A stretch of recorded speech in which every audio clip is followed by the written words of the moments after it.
Le deuxième conteneur associatif de la STL qui est mis en œuvre avec un arbre binaire de recherche, c'est StandardMap. Alors StandardMap, il met en œuvre le type de données abstrait tableau associatif, qui va donc associer une clé avec une valeur, et pour comparer nos clés, éventuellement, on va pouvoir utiliser une fonction de comparaison qu'on fabrique nous-mêmes, mais par défaut, on utilisera l'opérateur plus petit. Alors en fait, StandardMap, essentiellement, c'est un standard set.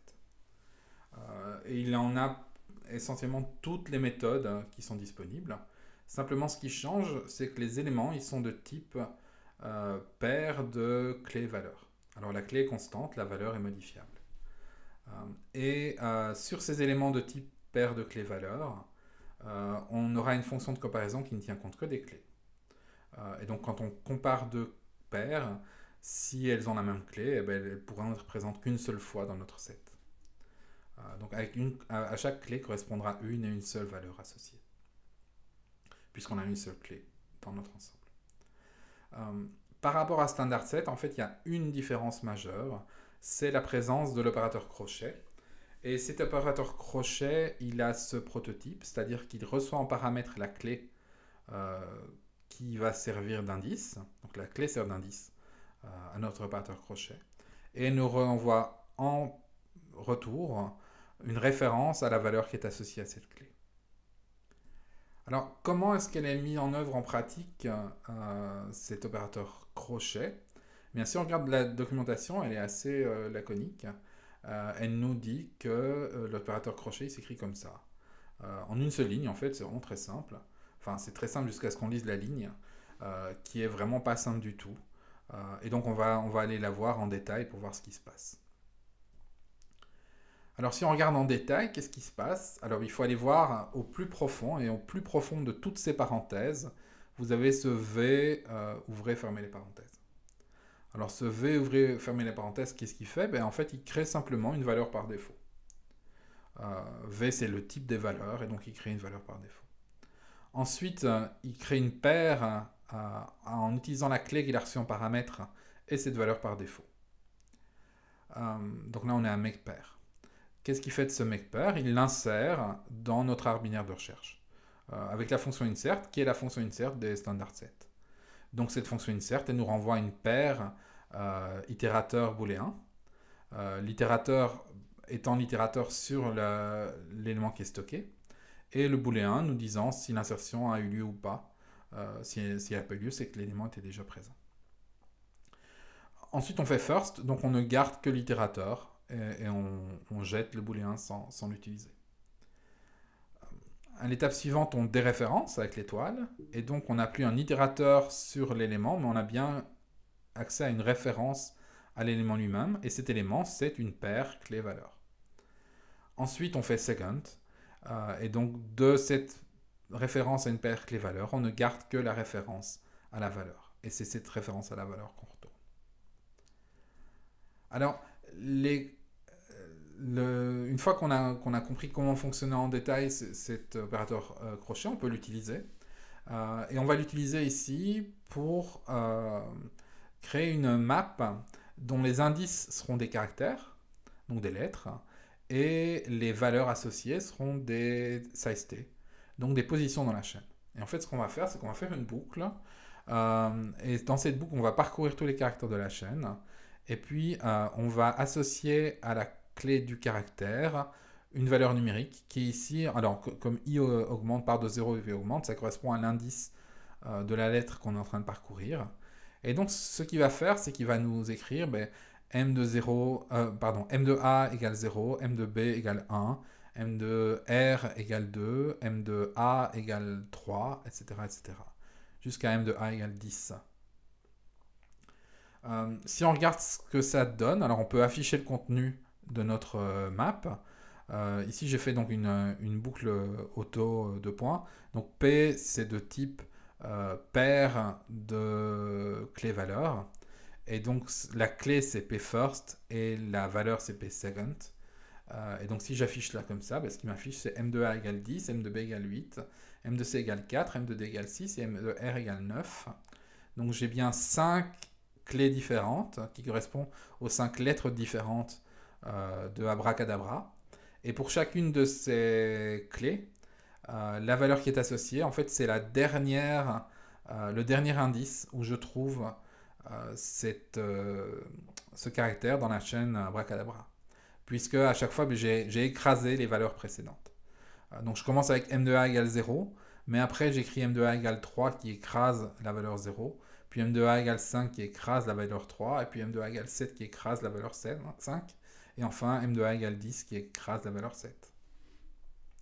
Donc ça, c'est l'utilisation de base de cet opérateur crochet, qui est l'opérateur principal qu'on utilise quand on utilise des standard maps. Cela dit, il est dangereux, il faut faire attention. Parce que si vous vous souvenez de ce que fait en pratique cet opérateur crochet, il fait une insertion. Ce qui fait que si la clé est absente, eh bien, il va l'insérer. Même si vous pensez ne faire que lire l'élément. Alors si je reprends le code précédent, donc là j'ai juste compacté un petit peu, mais c'est exactement le code précédent. J'ai créé mon set avec les lettres d'abracadabra en stockant à chaque fois la dernière position où ils apparaissent. Si j'affiche la taille de ma map, eh bien j'ai 5 clés différentes. Après, je voudrais savoir si les lettres C, D, E apparaissent. Et je me dis, je vais écrire cette boucle-là. Donc c'est une boucle sur C, D, enfin C va valoir le caractère C, le caractère D, le caractère E. Et puis j'affiche M de ce caractère, et puis je veux en afficher le contenu. Si je fais ça, il m'affiche M de C égale 4, M de D égale 6, et M de E égale 0. Et quand il m'affiche M de E égale 0, il accède à M de E en lecture uniquement, évidemment, puisque j'affiche M de E. Mais en fait, si je regarde la taille de ma map après avoir fait ça, j'ai bien 6 éléments. Quand il m'a affiché M de E, donc M de C avec C qui valait le caractère E, eh bien il a inséré la valeur par défaut qui est 0. C'est pour ça qu'il m'affiche bien 0 à cet endroit-là. Donc ça, c'est un comportement qui peut paraître étonnant la première fois qu'on le rencontre. Même si vous ne faites que lire M de C, si C n'était pas présent, il va l'insérer dans votre map. Donc ça, il faut faire attention. Si vous ne voulez pas le faire, mais que vous voulez quand même parcourir et vous rendre compte que l'élément n'est pas présent, il va falloir utiliser par exemple la fonction find. C'est ce qu'on fait ici. Donc on continue le code qui s'exécute comme précédemment. Donc pour le moment, on a 6 éléments. Et je voudrais savoir si les éléments D, E et F sont présents. Mais je veux le faire proprement. Alors dans ce cas-là, je vais utiliser la fonction find qui me renvoie un itérateur sur l'élément qu'il a trouvé. S'il ne le trouve pas, il me renvoie end. Donc s'il l'a trouvé, je vais pouvoir l'utiliser. Alors comme il me renvoie un itérateur, la valeur, je dois déréférencer l'itérateur et faire second. La clé, je peux la déréférencer et faire first, mais ici, en l'occurrence, la clé c'est C, donc c'est ça que j'affiche. Sinon, je ne peux pas accéder à quoi que ce soit parce que l'itérateur qui m'a renvoyé, c'est mEnd, et donc j'indique simplement qu'il est absent. Si je fais ça, il va bien m'afficher M de D égale 6, M de E égale 0 et M de F est absent. Et l'avantage, c'est que si j'affiche la taille de mon set après avoir fait ça, il m'indique bien qu'il n'a pas changé de taille. Je n'ai pas inséré d'éléments par erreur. Au-delà de set et map, on a aussi des conteneurs qui sont multiset et multimap, qui éventuellement aussi des utilités, même si personnellement je les utilise moins souvent. Fondamentalement, ils font la même chose, sauf qu'ils permettent de stocker plusieurs fois la même clé, que ce soit pour le set ou pour le map. Ça a une conséquence, c'est que les multimaps n'offriront pas d'opérateur crochet, puisqu'on peut avoir plusieurs fois la même clé, il n'y a pas de manière non ambiguë de retourner ça. Par contre, les deux, multiset et multimap, offriront une méthode equal range qui vous retourne toutes les clés équivalentes. Pas nécessairement égales, hein, c'est juste qui ne sont pas différentes au sens de la fonction de comparaison qu'on utilise pour comparer les clés. Et cette fonction equal range, en fait, elle appelle simplement le hors-band et upper band, et elle vous les renvoie sous forme de paire. Finalement, je veux discuter l'empreinte en mémoire qu'ont standard set et standard map quand vous les utilisez. Alors cette empreinte en mémoire, elle a deux éléments. D'abord, il y a un coût fixe qui est le coût que vous avez quand vous créez un standard set vide ou une standard map vide. Même si vous les créez vide, vous allez avoir besoin de l'équivalent de 3 pointeurs, enfin pour être exact de 2 pointeurs et d'un size t, mais en général ils ont la même taille. Si vous êtes sur machine 64 bits, ce sera 8 bytes. Donc 64 bits. Alors il y a un pointeur qui va pointer vers set begin, un pointeur qui va pointer vers set end, et donc qui permet d'accéder à la racine puisque c'est celui qui est à la gauche de set end. Et puis finalement un size-t qui stocke la taille parce que on ne stocke pas la taille dans chaque nœud, mais on veut quand même stocker la taille de l'ensemble de la structure parce que c'est quand même quelque chose qu'on aime bien savoir dans l'STL, le nombre d'éléments qu'on a stockés dans une structure. L'autre coût, c'est un coût variable qui va dépendre du nombre d'éléments que vous mettez dedans. Donc pour chacun des éléments que vous allez stocker dans votre state ou dans votre map, vous allez avoir besoin de 3 pointeurs. C'est ce 3 fois size de pointeurs. 2 pointeurs vers les enfants et un pointeur vers le parent. Parce qu'on a besoin du pointeur vers les parents pour itérer. Puis, alors les 3 petits points que j'ai mis, c'est l'information nécessaire pour l'équilibrage. Alors normalement, pour équilibrer des arbres rouges noirs, on doit stocker 1 bit pour chaque nœud, qui nous dit si l'arbre il est rouge, enfin si le nœud est rouge ou s'il est noir. Et ça nous permet d'équilibrer l'arbre. Éventuellement, dans certaines mises en œuvre, ce bit, on va le cacher dans un des 3 x 64 bits qui sont disponibles pour stocker les pointeurs, parce qu'objectivement, on n'a pas besoin de 64 bits pour un pointeur.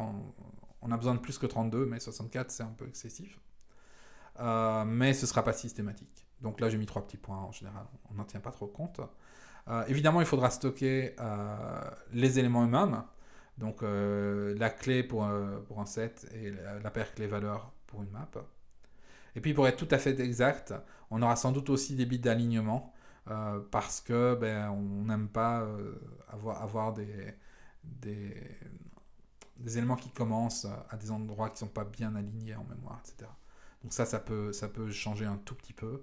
De manière générale, c'est une considération à trop bas niveau pour le cours de SD1. Donc on ne s'intéresse pas aux bytes d'alignement. Mais sachez que si vous faites vraiment des choses à bas niveau, il faut savoir que ça existe. Mais ce n'est pas un problème pour SD1. Donc voilà. Donc ce qu'il faut retenir finalement, c'est qu'on a un coût fixe de 3 pointeurs globalement, et puis un coût variable qui ajoute au coût des éléments, typiquement 3 pointeurs par élément, plus évidemment un petit bit, éventuellement un petit bit supplémentaire pour l'équilibrage. Mais c'est même pas sûr. Voilà. Ça conclut ce que je voulais vous dire sur Standard Set et Standard Map. Dans la vidéo suivante, je vous montrerai comment Standard Set peut utiliser pour mettre en œuvre toutes les opérations sur les ensembles, donc l'union, l'intersection, etc.